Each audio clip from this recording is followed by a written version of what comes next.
nuestros corazones. En el nombre de Cristo Jesús, y todos decimos amén. Pues bueno, para darles un breve contexto, estamos en una serie que se llama Hechos de la Iglesia Moderna. ¿Sí o no? Y para darles un breve contexto de los temas previos, en la parte 1 compartió Steffi, mi hermana, con nosotros y habló cómo sobre la cultura del mundo se ha introducido en la iglesia. En la parte 2, Pame habló sobre cómo la iglesia está dormida y Jesús nos manda a velar y a orar y no estar dormidos espiritualmente. Y en la parte 3, Emma compartió con nosotros que la cultura hedonista es peligrosa para los hijos de Dios. ¿Okay? Hedonista, aquellos que su filosofía es que el fin de la vida es el placer, es lo que nos explicaba Emma, ¿no? Los 3 temas estuvieron increíbles. Y pues en este caso, genuinamente en oración, este tema se llama ¿cómo debe ser el cuerpo de Cristo? En forma de pregunta. A ver, repitan conmigo. ¿Cómo debe ser el cuerpo de Cristo? Entonces, en oración yo les comparto que en mi intimidad con Dios, yo le hice esta pregunta al Señor una y otra vez acerca de este tema. No, pues Señor, ¿qué es lo que tú quieres compartir? Y le hacía esta pregunta: ¿cómo debe ser tu iglesia, Jesús? ¿Cómo debemos ser nosotros? Una y otra vez se lo preguntaba y como que había cosas, pistas hacia el punto central, pero prácticamente la respuesta fue muy clara y es: debe ser obediente. A ver, repite conmigo, obediente. ¿Sabes? La palabra de Dios dice, Jesús dice que llegará un tiempo, que estamos justo en ese tiempo, donde el Padre buscará adoradores en espíritu y en verdad, ¿cierto? Pero la pregunta es, ¿cómo podemos nosotros ser identificados como adoradores del Padre? ¿Cómo nosotros podemos ser identificados como adoradores de Dios? Y entonces se viene inmediatamente esa respuesta a nuestro corazón, siendo obedientes. Lo que el Padre busca es siervos, hijos e hijas que genuinamente traten y vivan constantemente en obediencia. No en perfección, no siendo intachables, no siendo ya estando en la glorificación, sino obedientes. Un siervo obediente obedece a su Señor cuando dice que la palabra nos señala a nosotros como pecadores, como estamos destituidos de la gloria de Dios, pero Cristo vino en la cruz y nos dejó a su Espíritu Santo al resucitar para que nosotros podamos ser llamados justos delante de Dios, ¿no? Pero nosotros debemos ser obedientes también al arrepentirnos, al buscar hacer la voluntad de Dios, aun cuando nos equivocamos, para que el Señor nos regrese al camino. Entonces, la respuesta de cómo debe ser la iglesia de Jesús debe ser una iglesia obediente. ¿Cómo debe ser el cuerpo de Cristo? Hace alusión a la iglesia, ¿no? Entonces, desarrollando esto, uno de los problemas más grandes que tenemos, ahora sí que refiriéndonos a la serie de Hechos de la Iglesia Moderna, uno de los más grandes problemas que tenemos es que no estamos dispuestos a tomar responsabilidad. No estamos dispuestos a tomar responsabilidad de acuerdo a lo que nos corresponde, que aquí nos manda la palabra de Dios. Hay muchas cosas, hay una cultura de decir, bueno, pues todo está en manos de Dios. Dios va a ser el que decida. Dios va a ser el que obre, Dios va a ser el que dirija, Dios va a ser el que encamine. Es la obra de Dios. Eso es verdad, pero Dios quiere que hagamos nuestra parte. Todo eso es verdad. Claro que todo está en manos de Dios, claro que todo depende de Dios, claro que todo es dirigido por Dios, pero Dios nos pide a nosotros hacer nuestra parte y tomar responsabilidad de lo que nosotros nos toca. Les voy a poner unos ejemplos. Moisés, por ejemplo. ¿Qué le dijo el Señor a Moisés? Bueno, Moisés le dijo, yo no tengo nada, Señor. ¿Yo quién soy para liberar a tu pueblo, no? Y Dios le pregunta, ¿qué tienes en tu mano? No, pues una vara. Eso es lo que vas a utilizar. Y le manda a tomar su responsabilidad. Su responsabilidad era dirigir al pueblo por medio de los milagros que Dios iba a hacer con esa vara. Otro ejemplo, Abraham. No solamente Abraham es reconocido como el padre de la fe por creerle a Dios, sino que él, dice la palabra de Dios en Génesis, que salió de su tierra y de su parentela para dirigirse al camino y a la tierra que Dios le había dirigido. Entonces, ¿qué hubiera pasado en esa historia si Abraham hubiera dicho, bueno, yo te creo, Dios, yo creo que tú tienes una tierra prometida, pero yo no me voy a mover de aquí? Entonces realmente no hay fe, porque no hay obediencia, no hay una obra que tenga como núcleo, como origen, la fe. Otro ejemplo es Nehemías. Nehemías no solamente dijo, ay, bueno, qué lástima que Jerusalén está destruido y bueno, pues ya, chale, no, me lamento, sino que lo puso en oración y el Señor lo mandó a hablar con el rey Artajerjes. Y ve y haz, ¿no? El Señor no solamente nos dice que creamos en Él, sino que creer en Él implica ser obedientes y estar atentos a su instrucción. Es estar atentos, es estar constantemente atentos a la instrucción de Dios. Ahora, el primer punto de este tema se llama, si me apoyan aquí en pantallas, obedezco porque amo. Ahí está la respuesta de obedecer, pero vamos a profundizar en eso. ¿Cómo se llama el primer punto? Obedezco porque amo. Obedezco porque amo. ¿Saben? Hay un ejemplo que justamente me dio mi papá de algo que leyó en un libro que llevamos que se llama Tiempo con Dios, y habla acerca de un hijo y un padre. Y es como este padre se levantaba cada mañana y hacía todos los quehaceres de la casa, ¿no? Para que la casa estuviera segura, para que su familia, su esposa estuvieran seguros, que tuvieran provisión. Y el hijo tenía la responsabilidad de recoger la leña, ¿ok? Entonces, tenía una responsabilidad. Y el padre llega a un punto en su vida que él enferma. El padre enferma y ya no es capaz de llevar a cabo sus actividades o sus responsabilidades en la casa. Entonces la pregunta es, ¿quién lo va a hacer?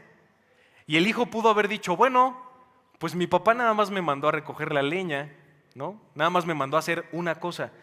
Pero esta historia nos lleva a que el hijo empezó a hacer las tareas del padre, las tareas que el padre estaba imposibilitado a hacer por la enfermedad que tenía. Y con este ejemplo yo les quiero decir, yo creo que Dios no solamente nos está diciendo, bueno, haz lo mínimo, haz esto, obedéceme en esta instrucción, sino que quiere que vayamos a más. Quiere que busquemos nosotros anhelar agradarlo. No solamente cumplir con lo que Él nos manda, sino hacer aún más. Si Jesús nos dice, honra a tu padre y a tu madre, no es solamente escúchalos cuando tienes que, sino regálales cosas, abrázalos. Haz las labores que a ellos les tocan cuando ellos estén cansados. Atiende tu tiempo con tus padres. Eso es ir a más. Pero ahorita lo vamos a ver. La iglesia es llamada a obedecer. Creer en Jesús no es lo mismo que creerle a Jesús. No podemos decir que tenemos fe en Él si no obedecemos sus mandamientos en amor y hacemos lo que a Él le agrada. Ahora vamos aquí en sus Biblias a Santiago capítulo 2. Es una fuerte confrontación para nosotros como la iglesia de Cristo. Santiago capítulo 2 del 18 al 22. ¿Ok? Lo vamos a leer. Santiago 2 del 18 al 22. Ya me dio calorcito. Dice, pero alguno dirá, tú tienes fe y yo tengo obras. Muéstrame tu fe sin tus obras y yo te mostraré mi fe por mis obras. Tú crees que Dios es uno y haces bien. También los demonios, subraya por favor esto en tu Biblia o anótalo donde estés anotando. También los demonios creen, ¿y qué dice la Biblia? Y tiemblan. Mas, ¿quieres saber, hombre vano, que la fe sin obras es muerta? ¿No fue justificado por las obras Abraham nuestro padre cuando ofreció a su hijo Isaac sobre el altar? ¿No ves que la fe actuó juntamente con sus obras y que la fe se perfeccionó por las obras? Aquí la palabra de Dios nos está diciendo algo súper importante. Nosotros podemos decir, creo en Dios, creo que la Biblia es real, creo que Jesús murió en la cruz, creo que resucitó por el poder de Dios, que el Padre lo levantó de entre los muertos, que Él murió por mis pecados, lo puedo decir. Y muchas veces podemos caer incluso en el peligro de decir, de compartirle a alguien de Jesús y decirle, bueno, nada más cita esta oración que está en Romanos 10, que dice que si crees con todo tu corazón que Jesucristo fue levantado por el Padre de los muertos, que murió por tus pecados, que lo recibes como tu Señor y Salvador y lo confiesas con tu boca, entonces vas a ser salvo y ya, ¿no? Como que una operación de matemáticas, ¿no? 4 más 4 es 8 y ya, listo, ¿no? Eres salvo. Y en realidad no es así. No es por lo que decimos, sino por lo que hacemos. Aquí Santiago está confrontando a la iglesia diciéndoles, tú dices creer, pero tus obras están muertas. Muéstrame tu fe por las obras que haces, por lo que haces por el Señor. Porque realmente tu corazón es dirigido a hacer la obra de Dios. Jesús no solamente le dijo a sus 12, bueno, ustedes tienen que creer que yo voy a morir por ustedes y ya, ¿no? Ahí nos vemos. Sino que ya que lo reconocen como Señor y Salvador, Jesús los manda a una misión y les dice, vayan y hagan discípulos y bautícenlos en el nombre del Padre, del Hijo y del Espíritu Santo.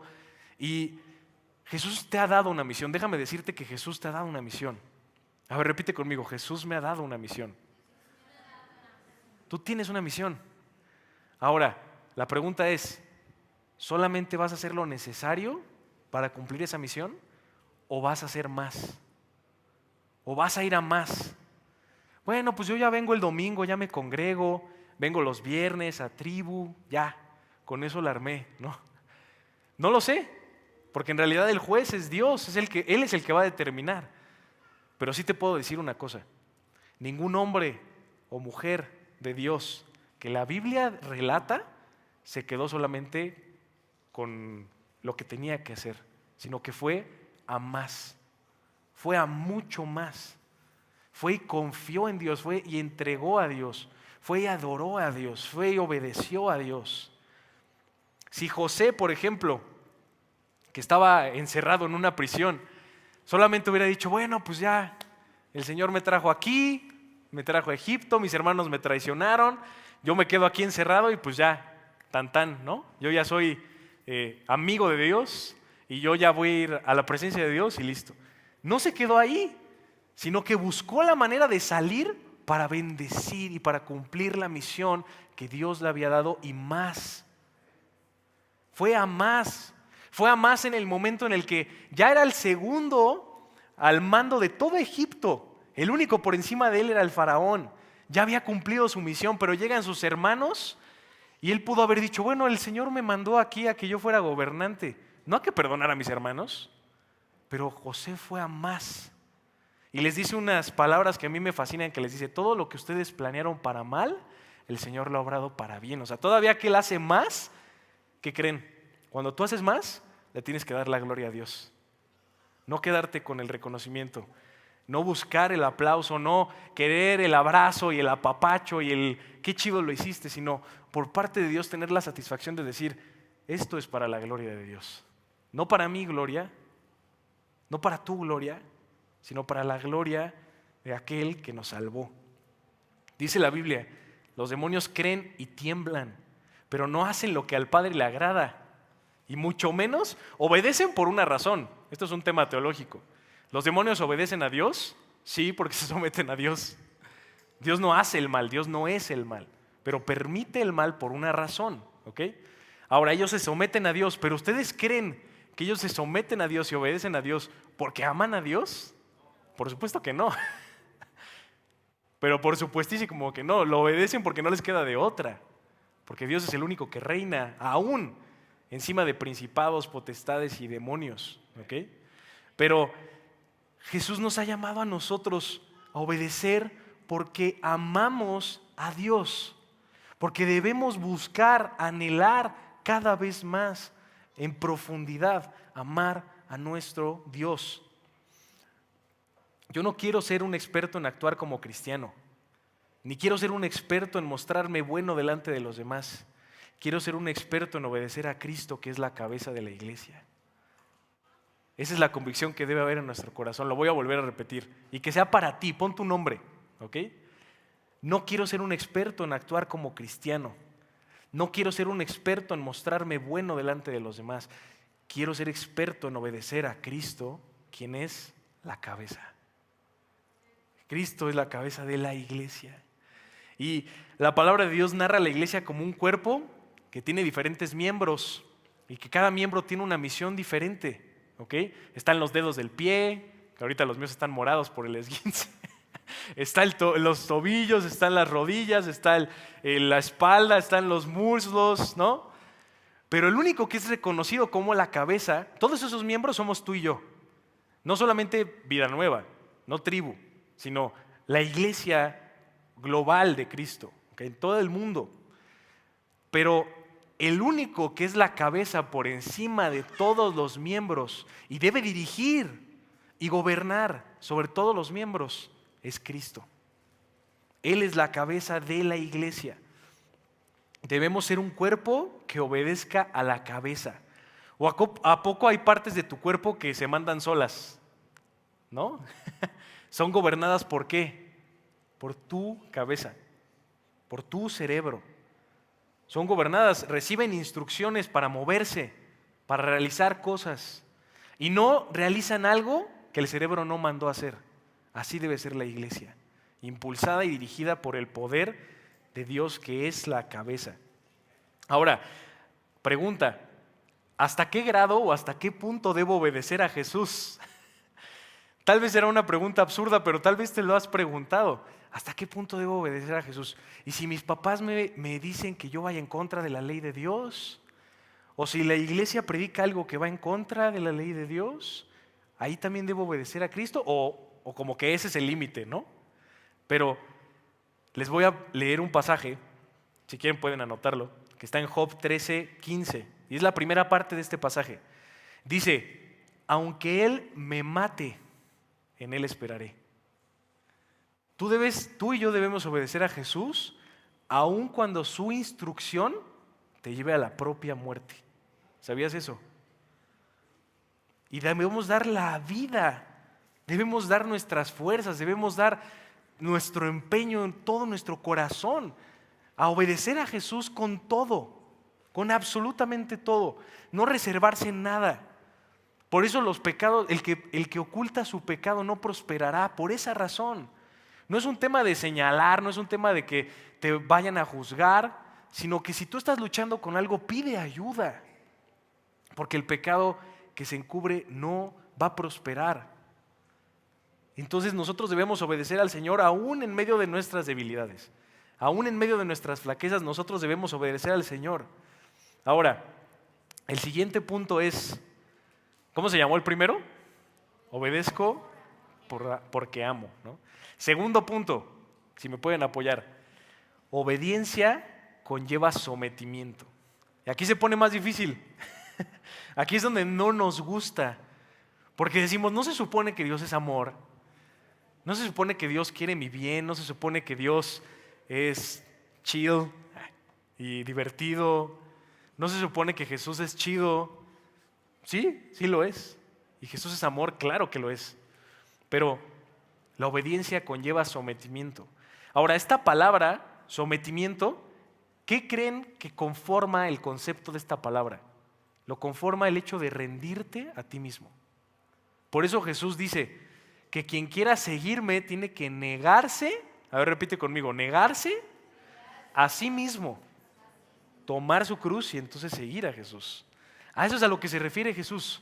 Que tú te rindas a querer hacer tu voluntad, que tú te rindas a querer que las cosas se hagan como tú quieres. Saben, la neta, yo les puedo abrir mi corazón en este sentido. Soy una persona súper controladora. O sea, en mi carne soy hiper controlador. O sea, me encanta que mi coche esté súper ordenado. Pame se los puede decir.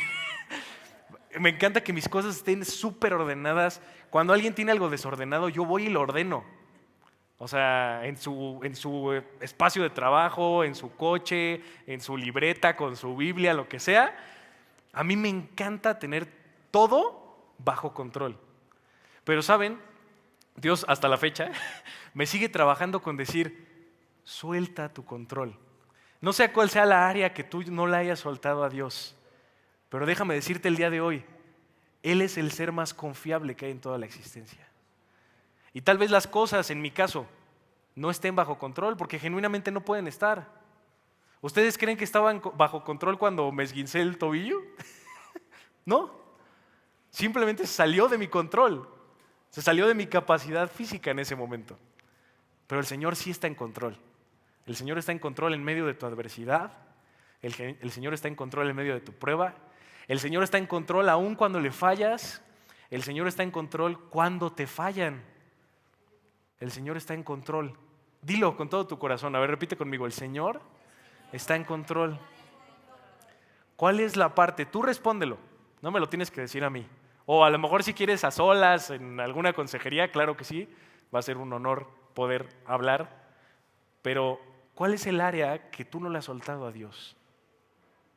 ¿Cuál es el área de tu vida donde dices, yo quiero obedecer a Dios con todas mis fuerzas, pero esto, Señor, no lo toques? Esto yo lo quiero manipular, yo lo quiero controlar, yo quiero saber y decidir qué va a pasar con esto en mi vida. Otra área que aquí me estoy echando de cabeza, que a mí me cuesta mucho y tal vez también tiene que ver con el control, yo creo que sí, es el soltarle a Dios mi futuro.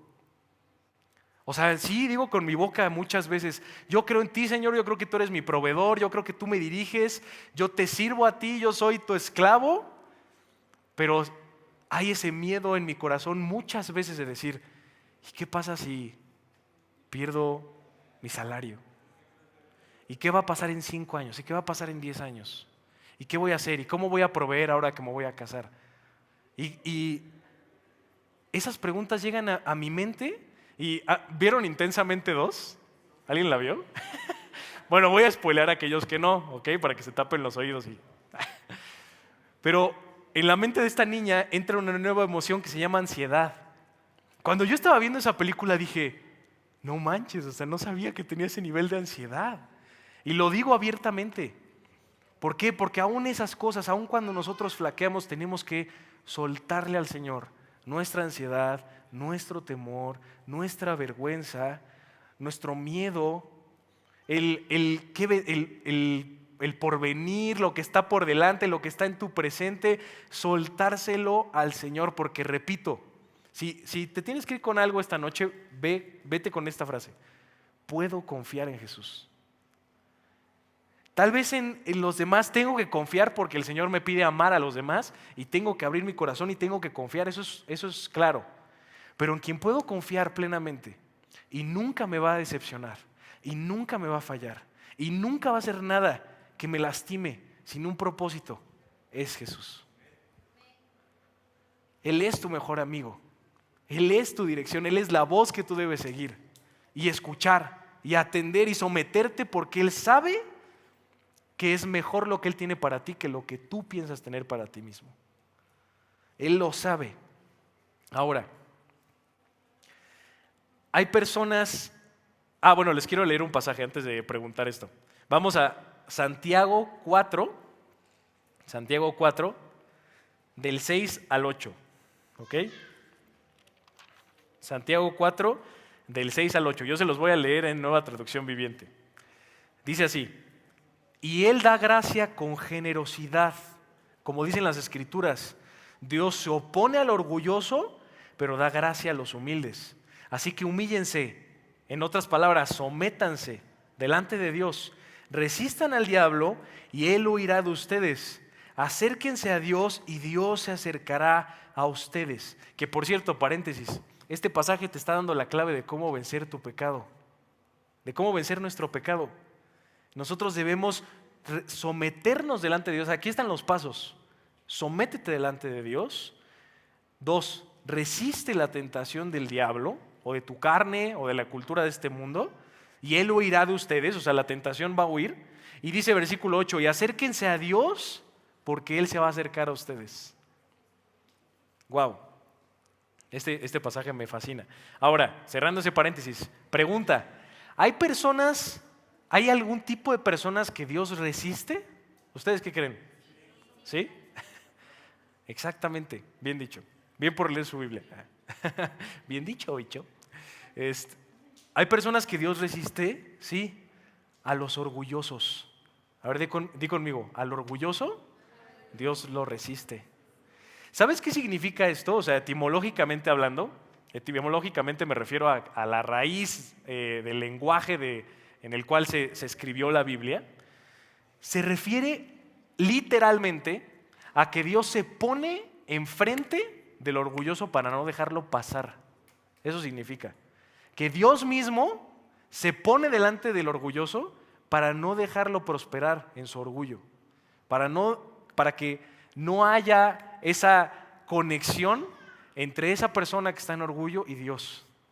Entonces déjame decirte algo, por parte de la palabra de Dios, renuncia a tu orgullo. Ríndele tu orgullo al Señor. Quieres sobresalir y quieres hacer las cosas como tú quieres, pero así no funciona la vida. Por más rudo que suene, por más duro que suene que se los diga, es la verdad. No funciona, si no vas a prosperar en tu relación con Dios, ni en lo que está por delante, si tú no le rindes el orgullo que hay en tu corazón. Y dile, Señor, hay un pasaje que me encanta que está en el Salmo 139, al final de ese Salmo dice, examíname, oh Dios, y conoce mi corazón, sondea mis pensamientos, ve si yo estoy en el camino de la perversidad y guíame por la senda del camino eterno, ¿no? Examíname, oh Dios, que tu oración a partir de esta noche sea, Señor, examíname porque claro que mi corazón es orgulloso. Porque yo he pensado, ¿sabes en qué momento somos más orgullosos? Así, se los voy a decir tal cual. Cuando tomas una decisión sin siquiera consultarla con Dios. Y me refiero a cualquier tipo de decisión. No solamente con quién te vas a casar o dónde vas a vivir, ¿verdad que sí, Lea? ¿Verdad que sí? No solamente con quién te vas a casar o dónde vas a vivir, sino en todas las decisiones de tu vida. Cuando tú no tomas en cuenta a Dios, cuando tú no llevas esa preocupación o esa duda o esa decisión delante de Dios, hay orgullo en tu corazón. Y un orgullo enorme. A mí me ha pasado, donde el Señor me ha confrontado, bueno, ¿tú crees que vas a saberlo mejor? ¿Tú crees que vas a saber mejor que yo? Me recuerda mucho a la conversación que Job tiene con Dios. Me encanta esa conversación. Donde después de todo su sufrimiento, y sí, Job resistió ante la prueba y ante la enfermedad y ante la pérdida, y Dios mismo lo describe como un hombre justo, pero Job también tuvo dudas. Y Job le empieza a preguntar al Señor, ¿por qué? ¿Por qué permitiste esto en mi vida? Y las respuestas que Dios le da es algo increíble. Le empieza a dar detalles de cómo él cimentó. Tú estuviste cuando estaba en los cimientos de la tierra y tú sabes dónde está el Leviatán y le empieza a hacer unas preguntas que tú dices, claro que nadie va a saber eso, ¿no? Pero detrás de todas esas preguntas era Dios diciéndole a Job, Job, suelta tu orgullo, confía en mí. Confía en que aún en tu sufrimiento yo estoy obrando y yo estoy haciendo la obra, no tú. Tú tienes que soltarte, tú tienes que confiar, tú y yo tenemos que confiar. La obediencia conlleva sometimiento. Ahora, ¿cómo llama? Hay una parábola dentro del Evangelio que la conocemos como la parábola de los talentos, ¿cierto?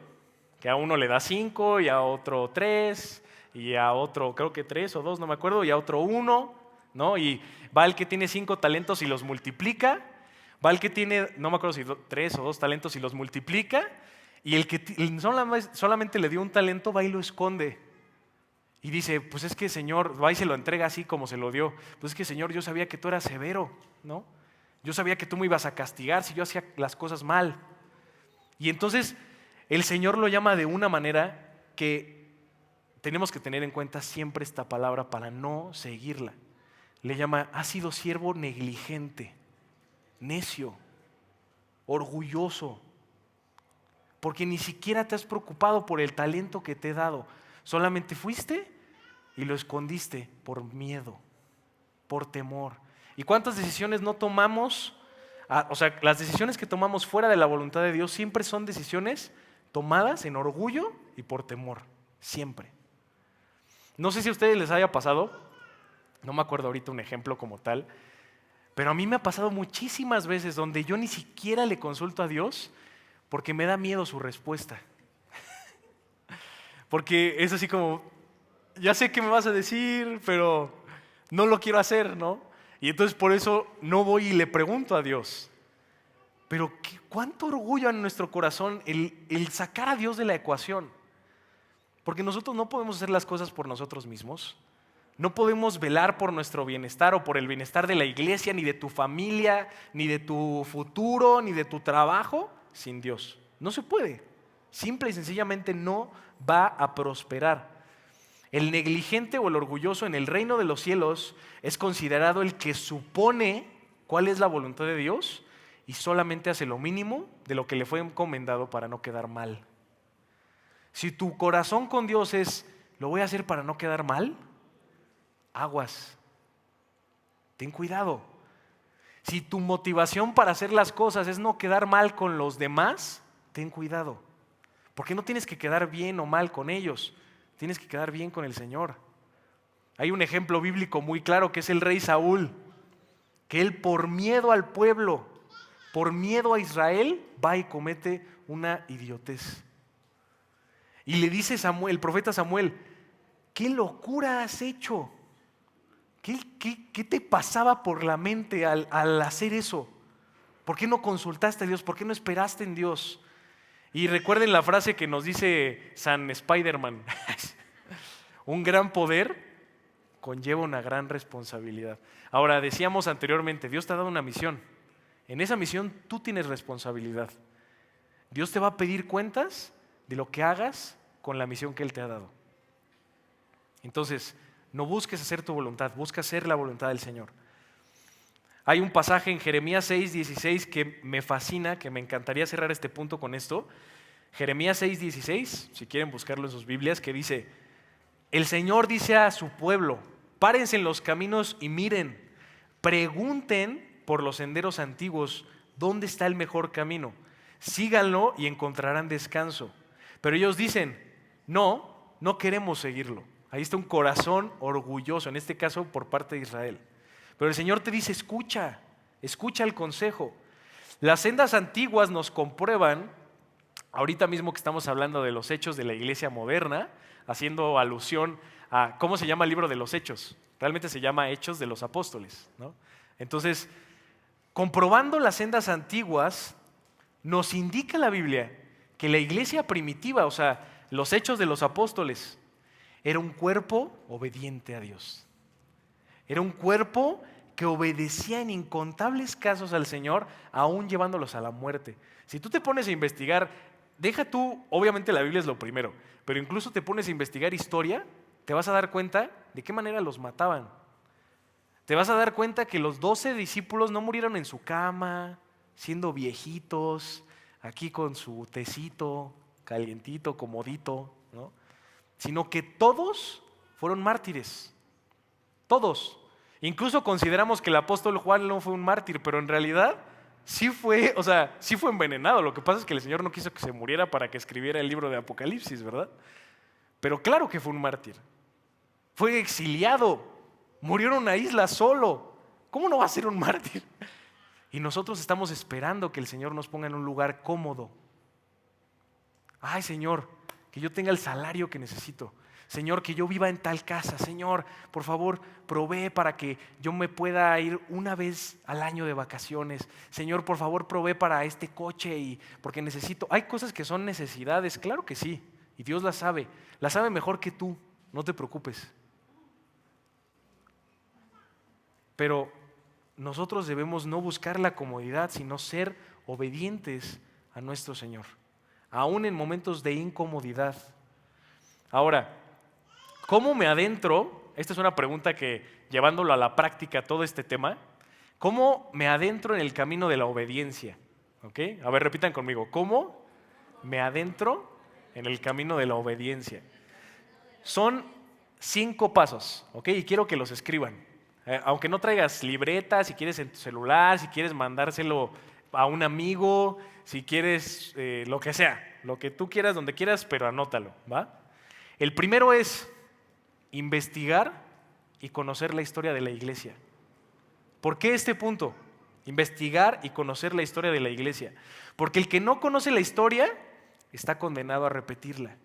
Y hay cosas que la iglesia primitiva, incluso en sus errores, nos enseñan. Entonces, investigar y conocer la historia de la iglesia. Ese es el punto número 1.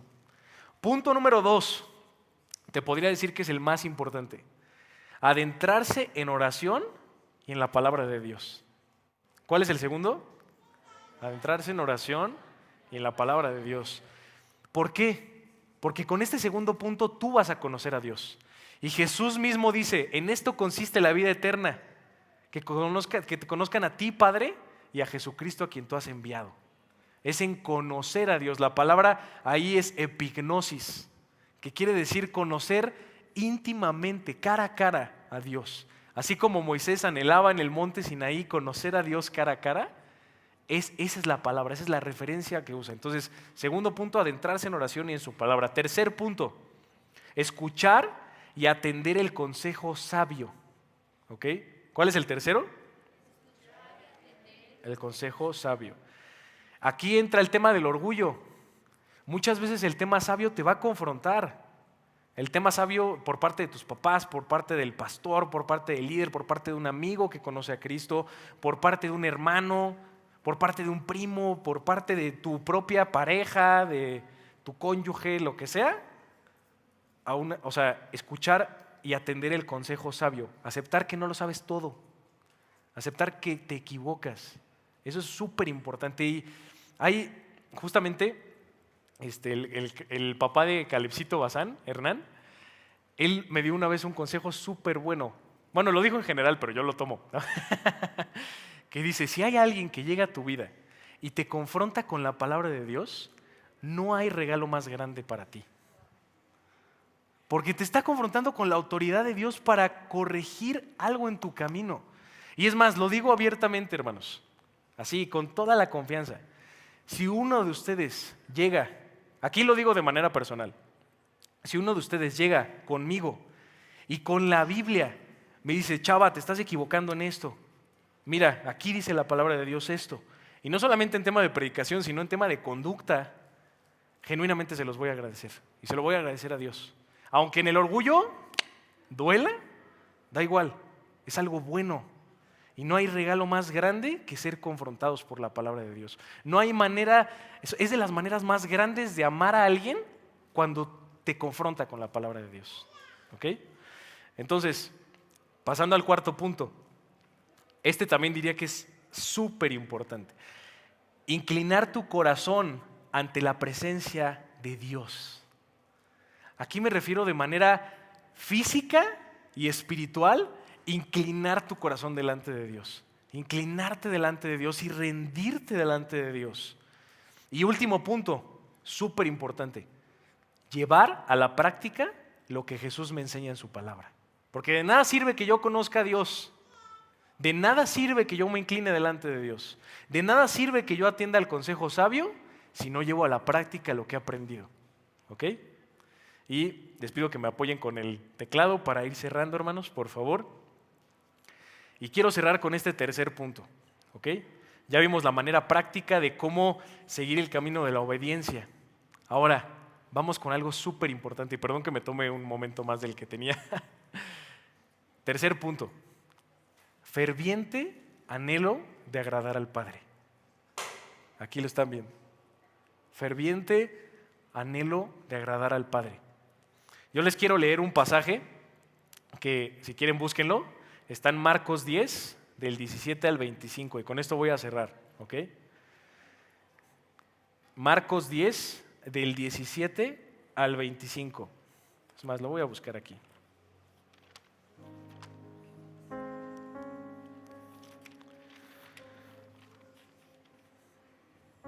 Dice así: cuando Jesús iba a seguir su viaje, llegó un hombre corriendo.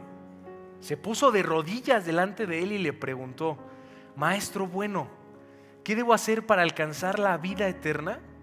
Jesús le contestó: ¿por qué me llamas bueno? Bueno, solamente hay uno y es Dios. Ya sabes los mandamientos: no mates, no cometas adulterio, no robes, no sigas mentiras en prejuicio de nadie, ni engañes, honra a tu padre y a tu madre. El hombre le dijo: Maestro, todo eso lo he cumplido desde joven. Jesús lo miró con cariño. Aquí subraya esto en tu Biblia. En la Reina Valera dice: Jesús lo amó. Me encanta eso. Jesús lo miró con cariño y le dijo: una cosa te falta. Anda, vende todo lo que tienes y dáselo a los pobres. Así tendrás riqueza en el cielo. Y luego ven y sígueme. El hombre se afligió al oír esto y se fue triste porque era muy rico. Porque dice la Reina Valera, porque tenía muchas posesiones. Jesús miró entonces alrededor y dijo a sus discípulos: qué difícil va a ser para los ricos entrar en el reino de Dios. Estas palabras dejaron asombrados a los discípulos, pero Jesús les volvió a decir: hijos, qué difícil es entrar en el reino de los cielos. Es más fácil para un camello pasar por el ojo de una aguja que para un rico entrar en el reino de Dios. Esta es la historia de un joven que la Biblia lo narra como el joven rico. Y era un joven que dice la palabra de Dios que cumplía los mandamientos, que no cometía adulterio, que honraba a su padre y a su madre, que no adulteraba, que no hurtaba. Y Jesús le dice: perfecto, pero veas más. Jesús te está diciendo eso en esta noche. Ok, todo lo que has hecho es bueno, pero vea más, vea mucho más. Busca en qué ayudar, busca en qué causa ser parte y poder ofrendar y poder dar tus fuerzas y tu energía. Vea más, honra más a tus padres, invítalos a cenar o hazles una cena en tu casa. Ve y haz las paces con aquellos que tienes enemistad. Ve con esa persona que se siente sola, que tú sabes que siempre está sola en la reunión, y ve y tiene una conversación con esa persona. Ve a más, porque el ferviente anhelo de querer agradar al Padre te lleva a mucho más. Y el ejemplo más claro es Jesús. Jesús no solamente cumplió los mandamientos, Jesús hizo lo que al Padre le agradaba. No solamente no hurtó, no adulteró, no honraba a su padre y a su madre, sino que fue a mucho más, hasta dar su vida, y dice la Biblia que fue obediente hasta la muerte y muerte de cruz. Y por eso, dice la Biblia, el Padre lo puso en lo más alto, porque Jesús hizo lo que al Padre le agradaba, porque Jesús buscaba hacer lo que al Padre le agradaba. Y digo más, Jesús se convirtió, no solamente hizo, Jesús se convirtió en lo que al Padre le agradaba. Jesús, su identidad se convirtió en lo que agradaba al Padre. ¿Tú quieres eso para tu vida? ¿Tú quieres que parte de tu identidad no es rechazo, tu identidad no es fracaso, tu identidad no es temor, tu identidad no es ansiedad, tu identidad no es control, tu identidad es lo que al Padre le agrada? Así te ve Dios, ¿sabías? Te ve como la imagen de su Hijo viviente, que es Cristo, porque su Espíritu Santo mora en ti. Y la Biblia dice que tú y yo somos templo y que su Espíritu Santo hace morada en nosotros. Tu identidad no es nada de lo que te han estado señalando, de lo que te han estado juzgando, de lo que tú mismo te has estado condenando. Tu identidad no es enfermedad. Tu identidad no es soledad. Tu identidad no es nada de esas cosas. Tu identidad es lo que le agrada al Padre. Esa es tu identidad. Así que, si me acompañan ahí en su lugar, vamos a ponernos de pie. Ahí dejen sus cosas y vamos a orar. Con esto termino. Busca obedecer a Jesús. Busca someterte a Jesús. Busca anhelar lo que al Padre le agrada. ¿Cómo debe ser el cuerpo de Cristo? Debe ser una iglesia que adore al Padre en espíritu y en verdad. Y para que una iglesia adore al Padre en espíritu y en verdad, como en conjunto, primero lo debe hacer cada individuo, o sea, cada uno de nosotros.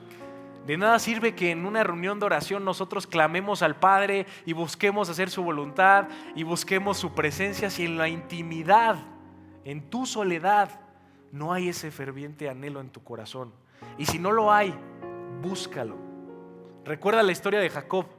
no se fue, no soltó a Jesús, al ángel de Jehová, hasta que le dijo estas palabras: no te voy a soltar hasta que tú me bendigas. Y que tú te aferres en tu intimidad con Dios y le digas: Señor, yo no te quiero soltar hasta que tú me hagas un siervo obediente. Señor, yo no te quiero soltar hasta que yo anhele tu presencia por encima de mis deseos. Yo no te voy a soltar, me equivoqué, te fallé, desobedecí, pero no te voy a soltar. Cierra tus ojos ahí en tu lugar. Padre, yo te pido en esta noche, Señor, que tú despiertes en nuestros corazones el anhelo, el deseo de querer hacer tu voluntad. Te pido por todos y cada uno de mis hermanos, Señor, porque sé que tú obras en sus corazones. Yo sé que tú eres su rey, yo sé que tú eres su pastor, yo sé que tú eres su líder, yo sé que tú eres la guía de sus vidas, la dirección, la motivación, la confrontación, el ánimo, que tú eres su roca fuerte, que tú eres su gran y buen pastor, que ellos son la moneda perdida que tú estás buscando y que ellos son el hijo pródigo que tú has traído de regreso a casa, Señor. Te pido que tú los bendigas, Señor. ¿Cómo debe ser tu cuerpo, Jesús? Obediente. Pon obediencia en nuestros corazones, pon adoración en nuestros corazones, pon un ferviente anhelo de querer exaltarte y adorarte por encima de cualquier cosa, Señor. Gracias te doy por esta tarde, por este tiempo, por tu palabra y por la vida de mis hermanos, Señor.